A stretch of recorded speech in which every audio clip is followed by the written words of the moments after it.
একা সংসারে কোথাও যাওয়া মানে বিশ্রাম নয়, বরং ফিরে এসে কাজ আরো বেড়ে যায়।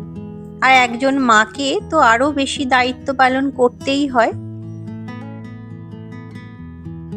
নমস্কার বন্ধুরা, আশা করি তোমরা সবাই খুব ভালো আছো। আমিও খুব ভালো আছি। সম্পাস লাইফস্টাইলের আরো একটা নতুন ভিডিওতে তোমাদের সবাইকে স্বাগত। আর আজ হলো বুধবার। বুধবারের সকালটা একটু আলাদাভাবে শুরু করেছিলাম। আজকে সকালে উঠতেও একটু দেরি হয়েছে, আর উঠে কিন্তু প্রথমেই রান্না বসাইনি। বাবিকে প্রথমে ব্রাশ করিয়ে নিলাম, ওকে খাইয়ে তারপরে যাব রান্নাঘরে। আসলে কয়েকদিন ধরেই বাবির শরীরটা খুব একটা ভালো নেই। 2-3 দিন আগে গিয়েছিলাম বাপের বাড়ি, মায়ের বাৎসরিক কাজ ছিল, তো তার জন্য গিয়েছিলাম। আশা করি তোমরা অনেকেই জানো সেটা। তো সেখানে গিয়ে প্রচন্ড ঠান্ডা লেগে বাবির তো জ্বর এসে গেছে, তাই অগত্যা তাড়াহুড়ো করেই কাল সন্ধ্যেবেলা ফিরে আসতে হয়েছে। তোমাদের দাদা ভাই আজকে নেই বাড়িতে, ও গেছে একটু অন্য জায়গায় অন্য কাজে। তাই সকালে খেয়ে দিয়ে বেরোনোর মতো মানুষ যেহেতু নেই, তাই সকালে উঠে রান্নাটাও তাড়াহুড়ো করে করিনি। সবজিও কিছু আগের দিন কেটে রাখা হয়নি, কারণ বাবির শরীরটা এতটাই খারাপ ছিল, বাড়িতে আসার পর ওকে নিয়েই থাকতে হয়েছিল, তাই আর কিছু সবজি কেটেও রাখা হয়নি। তো সকালে উঠেই সমস্ত রান্না বান্না প্রিপারেশন শুরু করেছি। ভাই বেরোবে, কিন্তু ও যেহেতু একটু দেরিতে বেরোয়, তাই তাড়াহুড়ো করে আর সকালে রান্নাটা আজকে চাপাইনি। আর এই যে দেখো, আজকে না একটু লাউ শাক পোস্ত করব। আর এই লাউ শাকগুলো কিন্তু আমাদের গাছের, মানে আমার বাপের বাড়ি থেকে আসার সময় বৌদি দিয়েছে। এগুলো বেশ কচি কচি শাক, আর লাউ শাক খেতে না আমি খুব ভালোবাসি, জানো তো। তো আসার সময় বৌদি তাড়াহুড়ো করে এই গাছ থেকে কেটে ওর জন্য দিয়ে দিয়েছিল। তো আজকে ভাবছি এই লাউ শাক আলু পোস্ত করব।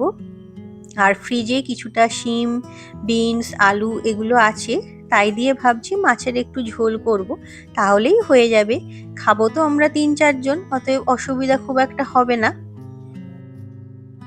তবে আজকে সকালে উঠতে যেহেতু একটু দেরি হয়ে গেছে, গত 2 দিন আসলে বাবির শরীরটা খারাপ থাকায় ওখানে ঘুম খুব একটা হচ্ছিল না, রাতের দিকে জ্বরটা আসছিল।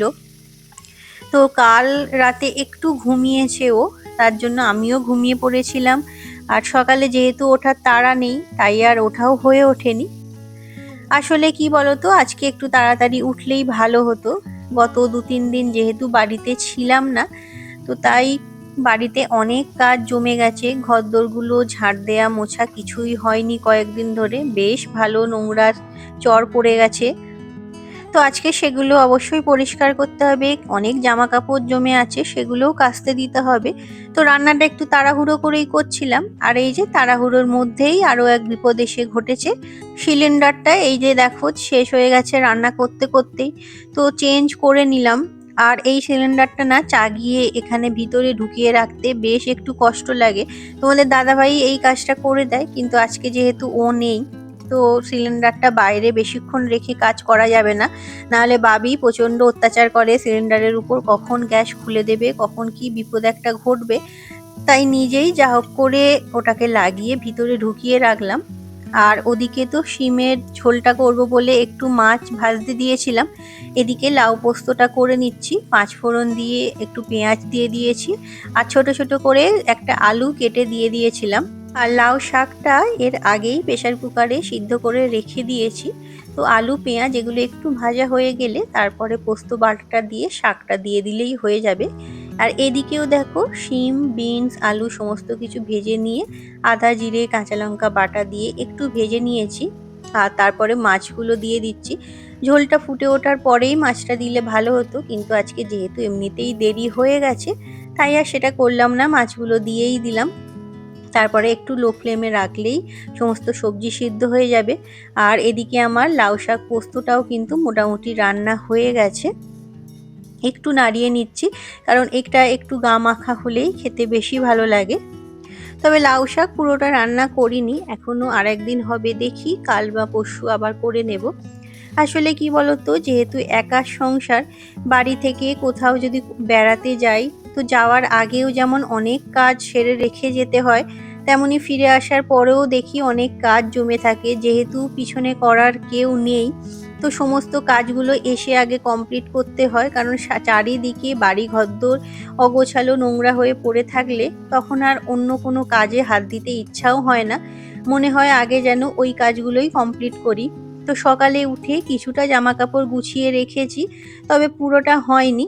রান্না বান্না কমপ্লিট করার পরেই সেগুলোতে হাত দেবো ভেবেছিলাম। আর এখানে দেখো বিছানার আমার অবস্থা দেখো। যাওয়ার দিন অনেক জামা কাপড় কেচেছিলাম, তো সেগুলো সব তুলে বিছানাতেই রেখে গিয়েছিলাম, গুছানোর মতো টাইম আর পাইনি। তো আজকে বিছানার চাদরটাও চেঞ্জ করে নেব। চেঞ্জ করে তারপরে জামা কাপড়গুলো গোছাতে হবে। আর ঘরদোরগুলো তো তোমাদের আগেই বললাম, সেগুলোও পরিষ্কার করতে হবে। কয়েকদিন ধরে ঘরের জানলা টানলাগুলোও হয়তো খোলা হয়নি, তাই আজকে সবকটা জানলাই খুলে দিয়েছিলাম। তোমরা তো জানোই, আগেও বলেছিলাম ঘরে একটু হাওয়া বাতাস ঢুকলে আমার কিন্তু বেশ ভালোই লাগে। যতই শীতকাল হোক হয়তো একটু হাওয়া আসে, কিন্তু তাও আমি জানলাগুলোকে যতটা সময় পারি খুলেই রেখে দিই।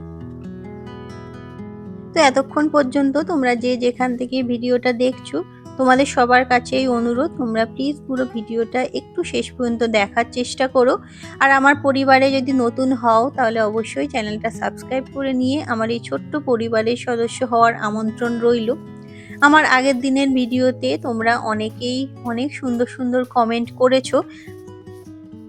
সোনা beautiful blogs, Supriya Gharkanya, Indian blogger Shivani, Ankana daily lifestyle, তোমরা সকলেই প্রায় কমেন্ট করেছো একই রকম, যে সবারই শাড়ির অবস্থা একই। বিয়ে বাড়ি না পরলে শাড়িগুলো আর পরা হয় না, তাই সমস্ত শাড়ি ওই জমতেই থাকে। আর শাড়িগুলো দেখলেই তখন মনে হয় যে কবে একটা বিয়ে বাড়ি পরবে। আমারও সেই একই অবস্থা গো। তবে শুনে ভালো লাগলো যে শুধু এই অবস্থাটা আমার একার না, প্রায় প্রত্যেকেরই হয়তো একই রকম অবস্থা। আসলে কি বলতো, আজকালকার দিনের ব্যস্ত জীবনে সব দিক একা হাতে সামলাতে গিয়ে শাড়ি পরে কিন্তু একটু অসুবিধাই হয়। হয়তো অনেকেই করছে, তবে আমার মনে হয় শাড়ির থেকে কিন্তু কুর্তি বা চুড়িদার পরলে কাজগুলো অনেকটাই সোজা হয়ে যায়। তবে জানো তো, একটা সময় ছিল যখন আমি ডেলি প্রায় শাড়ি পরতাম, কিন্তু তারপর যখন বাইরে বেরোতে হলো, বাস গাড়িতে যাতায়াত করতে আরম্ভ করতে হলো, তখন থেকে শাড়ি পরাটা আস্তে আস্তে প্রায় কমেই গেল। তো যাই হোক, তোমরা যে ভিডিওটা দেখেছো এবং এবং সুন্দর সুন্দর কমেন্ট করেছো, তার জন্য তোমাদের সবাইকে অনেক ধন্যবাদ। তোমরা এইভাবেই আমার পাশে থেকো। আর তারপরে সমস্ত জামা কাপড় যেগুলো জমেছিল, কিছুটা কাচতে দিয়েছি, কিছুটা রেখে দিয়েছি, সেগুলো আবার অন্য একদিন কাচবো। অত একসঙ্গে কাচা সম্ভব না। তো তারপর আগের দিনের কিছু কাঁচা জামা কাপড় রেখে রাখা ছিল, তো সেগুলো বারান্দা শুকোতে দিয়ে ঘরদোরগুলো ভালো করে ঝাঁট দিয়ে দিলাম। আর কদিন যেহেতু ভালো করে মোছা টোছা কিছুই হয়নি, তো এত ধুলো জমেছিল, আজকে না হাঁটাচলা করতেও যেন ইচ্ছা হচ্ছিল না ঘরে। তাই কাজ করতে আজকে অনেকটাই বেলা হয়ে গেছে। তো তাও ভাবলাম কিছু করার নেই, আগে আজকে ঘরদোরগুলো ভালো করে পরিষ্কার করে তবেই অন্য কাজে হাত দেব। আর বাবা হয়তো নিচের ঘরগুলো ঝাঁট দিয়েছে, কিন্তু সমস্ত বাড়ি তো আর ঝাঁট দেওয়া তার পক্ষে সম্ভব না। নিচেটা দেখলাম মোটামুটি পরিষ্কারই ছিল, বিশেষ করে বারান্দাটা খুব নোংরা হয়েছে। আর এখন যেহেতু শীতকাল, জানো তো, উত্তুরে হাওয়া বয়, তারপরে ওই যে তোমাদের বলি চারিদিকে এত সিমেন্ট বালির কাজ হচ্ছে, তো সেগুলো উড়ে না বারান্দাটা দেখলাম প্রচন্ড নোংরা হয়েছিল। তো ভালো করে ওর জন্য সব ঝাঁট দিয়ে আজকে মুছে দিলাম। আর এর মধ্যে মধ্যেও মাঝে মাঝে বাবিকে ওষুধ খাওয়ানো, খাবার খাওয়ানো, এসব তো চলছিলই। যেহেতু কদিন ধরে জ্বরে ভুগছে, খাবার একদম খেতে চাইছে না, ওষুধ খেতেও একদম চাইছে না, খুব একটা কান্নাকাটি ও করে না। তবে এই যে খাওয়া দাওয়া, ওষুধপত্র, এই সব খাওয়াতে গিয়ে অনেকটা সময় চলে যাচ্ছিল। আজকে আরও ওর জন্য সমস্ত কাজে দেরি হয়ে গিয়েছিল। তারপরে এই যে উপরে এসে জামা কাপড়গুলো ভাঁজ করে নিচ্ছি, কারণ অনেক জামা কাপড় বিছানার মধ্যে জমেছিল, খুব বাজে লাগছিল দেখতে। তাই ভাবলাম আগে জামা কাপড়গুলো ভাঁজ করে নিয়ে তারপর স্নান সেরে পুজোটা করতে যাব।